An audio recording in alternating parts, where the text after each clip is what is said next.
Hey everyone, JL here with another video. Thanks so much for joining me. While rummaging through YouTube, I came across another interesting video. This one from the Muslim Skeptic. His name is Daniel, and he thinks that he has one fact that can trump all atheists in any debate. Color me skeptical, but I decided to check it out. Now the video opens up with a clip from a Zoom meeting between Brother Milad and Daniel, as Brother Milad is looking for another effective method for debunking the atheist position by proving it to be incoherent.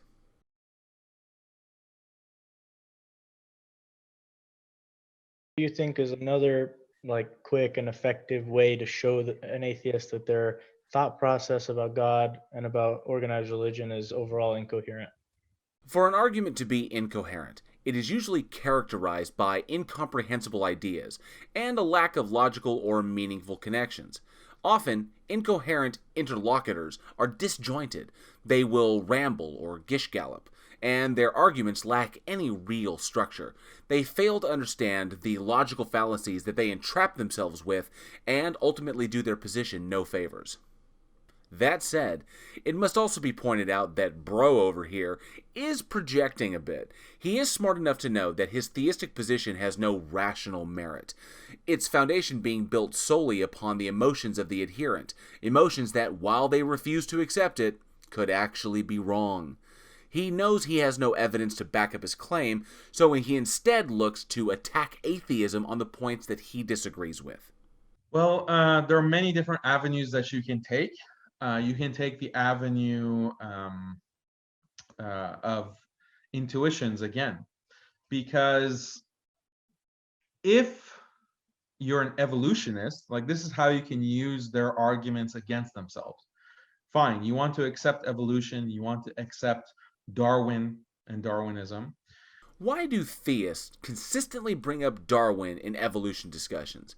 Yes, Charles Darwin was a naturalist who proposed that all species of life have descended over time from common ancestors. It is a foundational concept of science. But Darwin died in 1882.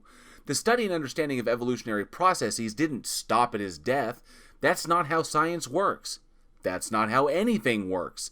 Darwin certainly kicked the ball, but someone had to run with it, and many have done just that, as the works of such esteemed minds as John Maynard Smith, Motu Kimura, W.D. Hamilton, Sir Ronald Fisher, and many, many others. We have corrected the flaws in Darwin's concepts, and as a result, have furthered our understanding of the field of evolutionary science. Explain why humans have these kinds of intuitions about the existence of a creator. This particular question really bothered me at first. It took time and a bit of consulting with a good friend of mine to realize that the reason this question of humans intuiting a creator did not sit well was because I identified with the question so strongly. My visceral reaction was a result of my prior experience as a theist, and this was one of the more succinct tools that was used to indoctrinate me into that belief structure. So I had to pull back, remove my personal investments, and look at the question from an objective standpoint. Ultimately, despite all its attractiveness, this is a bad question, intended only to reaffirm the faith of those in Daniel's audience. But its use as a tool against atheists is not as strong as he would have his audience believe. The biggest issue with this particular question is that Daniel is making a huge assumption that all humans have intuitions about a creator. Now, he's doing this by committing two major fallacies. And while a bucket with two holes works just about as well as a bucket with one, I will be addressing both of them. The first is the mind projection fallacy. This is a fallacy first described by Bayesian philosopher E.T. Jaynes, where the individual thinks that the way they see the world reflects the way the world really is, going as far as assuming the real existence of imagined objects. The second is the psychological fallacy, where an observer assumes that his or her subjective experience reflects the true nature of an event. This was named by William James in the 19th century. For example, I, or everyone I know, or most people I know, don't know much about chemistry, Therefore, I can assume that this other person knows very little about chemistry. But in Daniel's case, it's I have intuitions about a creator. Therefore, I can assume that all other people have intuitions about a creator. Even in cultures where there's no religion that can indoctrinate children, like in Japan, the children still have this intuition. This reference to non-indoctrination in Japan is misleading at best. Kami no Michi, or Shinto, is the indigenous religion of Japan, and it focused on the respect and worship of the kami. When Buddhism began to rise in Japan, the state expelled the Buddhists and created what is known as state Shinto, which reinforced the idea that the emperor was in fact a living god. After World War II, the 1945 Shinto Directive firmly established Shinto as a religion and banned the ideological use of Shinto by the state. But controversies still arise today between the government and the people over the influence of Shinto and how it should be practiced. So according to a Darwinist, there must be a reason, like there must be a positive adaptation why there's this belief in the creator. Here, Daniel is asserting that according to Darwin's foundational concept of evolution, we have intuitions about a creator. He couldn't be any further from the truth. Firstly, Darwinists don't really exist anymore. No one who accepts the scientific model of evolution cites Darwin as the sole authority. Evolutionary scientists have since repaired the many flaws in his concepts, and we have moved on from them. Daniel's use of Darwinism here is merely an epithet to attack evolution as an ideology of atheism, which means he neither fully understands evolution or atheism. Secondly, yes, humans are capable of intuition, but that's not exactly why anyone would intuit a creator. As our temporal lobes evolved and we developed the ability to form abstract thoughts, humans began to ask questions about the unseen driving forces behind what we empirically observed. As our fundamental understanding of the world was limited, early humans were only able to draw conclusions based upon their own comparative personal experiences. When you take a supremely ignorant view of the world and its systems through the lenses of pareidolia and apophenia, you can reason many conclusions that we know now that do not comport with objective reality, such as the existence of gods. So that means that religion has value, and specifically a belief in God and the belief in the creator has an evolutionary value, correct? No. Recognizing patterns in chaos is a survival mechanism that we have evolved. Giving values to those patterns is also a part of this. It does not mean that we can't be wrong and assert inappropriate values to the patterns that we see. So then how can you be fighting against religion? How can you be denying religion? Because it's illogical. It's contradictory. Because it seeks to control the behaviors and thoughts of its adherents and quietly influence the very futures of the people who do not accept it. And some atheists will actually acknowledge this. Some of the popular atheists today, they will acknowledge, not like the new atheists like Sam Harris or Richard Dawkins or Christopher Hitchens. I find it extremely telling here that the only names Daniel could cite were 3 of the popularized 4 horsemen of New Atheism, Hitchens, Harris, and Dawkins, but he conveniently left out the esteemed Daniel Dennett, a scientist whose research focuses on evolutionary biology and cognitive science, the very fields that explain concepts like human intuition and its ancient origins in our evolution. Other atheists will acknowledge, like John Gray, he's like a British atheist. He'll say that, look, religion has a clear advantage or function in society, and we can benefit from the existence of religion. Daniel is referencing the work of political philosopher and atheist John Gray and his book, 7 Types of Atheism. In it, Gray is extremely critical of the new atheists and what he sees as an over-reliance on science, because Gray himself is an anti-humanist and a borderline nihilist when it comes to what human beings are capable of. Yes, Gray does recognize some of the very early values of religion when it came to uniting people towards singular causes, but he also acknowledges that these concepts are born out of the ignorance of very early humans. So they will concede that. But the point that you can make against them, against the atheist, is to say that, look, you're saying that this evolution, that our minds and our intuitions are the process of thousands and millions of years of evolution, and the reason that we think the way we do and our psychological structures are that way because they were adaptive. They brought like some benefit in a Darwinian sense to us as organisms. And you have to explain why that is. But also, all of our intuitions are on that basis. So, for example, scientific intuitions, mathematical intuitions, logical intuitions, these are all intuitions that are a product of evolution, according to the atheist. They're a product of... Pretty rough there. Yeah, our ability to intuit things about the world is the end result of millions of years of evolution.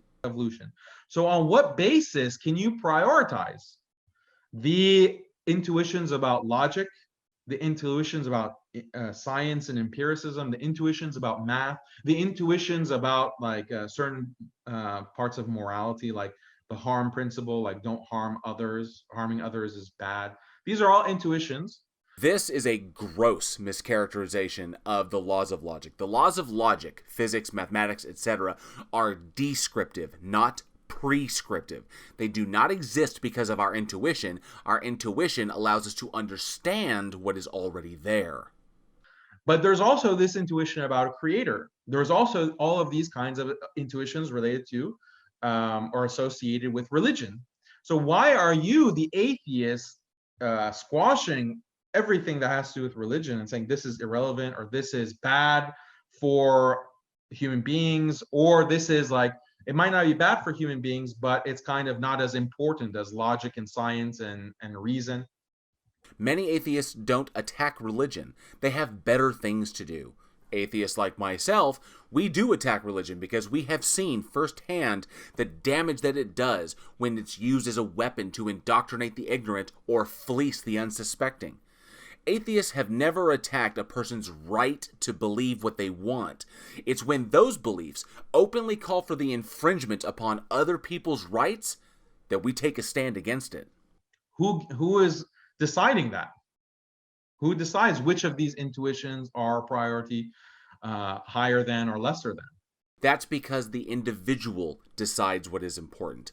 No prominent atheist or scientist has ever stated that any particular line of inquiry or curiosity about the human condition was more important than any other one. It would be hypocritical of them to do so. On the atheistic worldview, you can't really make that decision on purely the basis of naturalism, because they're all natural. They're all things that, these are all intuitions. And I had a conversation with an atheist once. He was a murtad, actually. He left Islam in college because he took a philosophy class. Good for him. Now, while I actually think this roommate is made of straw, I'll proceed as though he does exist. And after like 6 months or whatever, a semester of philosophy, he thought that Islam doesn't make sense and he has to be an atheist. He would be right. It doesn't make sense. This is the perfect example of someone who was ignorant, gaining knowledge, and realizing that his initial worldview was incorrect, and he changed it accordingly. That is by no means easy to do. I applaud him for his level of insight and self-awareness. Yes. I put this question to him, like, okay, what is your confidence in science really based on? Assuming that just because a person takes a philosophy class and decides to leave their religion behind automatically means that they can explain the intricacies of evolutionary biology when it comes to the brain is bad form. Asking that question was never about meaningful dialogue. It was about Daniel assuaging his ego. And he said, well, there are all these scientists. It's like, okay, so you're making an argument to authority. Wrong. An appeal to authority is a defeasible argument in which the opinion of an authority on a topic is used as evidence to support that position. This person that Daniel was speaking to was merely levying the demonstrable evidence of many scientists against the presuppositions of his previous religion. By the laws of logic, specifically Occam's razor, He fell on the side that requires the least amount of assumptions. That these scientists exist and they're doing work and they're the majority, so therefore what they're saying is true, or what they have like the final say on these matters of human origins, right and wrong, and so forth. That's just an argument from authority. This is a tacit lie. No scientist thinks that they are the final authority on anything. In the pursuit of truth, we must be humble enough to recognize when we are wrong, and allow new evidence that meets the scientific standard to alter our model accordingly. And then he realized the contradiction of that, and he said, well, I don't know. I just don't know. Daniel's disingenuous argument capitalized on this person's ignorance of certain fields of philosophy, and created a contradiction that doesn't actually exist. Fortunately, his friend fell back on I don't know, which was the best answer. It means he's willing to keep learning. Just like science makes sense. Okay. It really does. You're saying that science makes sense. Where do you get the faculty to understand as a human being what makes sense or doesn't make sense? Demonstrable evidence, descriptive laws, and brains that can understand them. So they can't answer these kinds of questions, these deeper kinds of questions, because ultimately it all goes back to, like, even logic, certain logical concepts like principle of non-contradiction. The principle of non-contradiction is a law of logic that states that two contradictory propositions cannot both be true in the same sense at the same time. The result of holding two contradictory positions is called cognitive dissonance, and it is our ability to reason that gets us past that.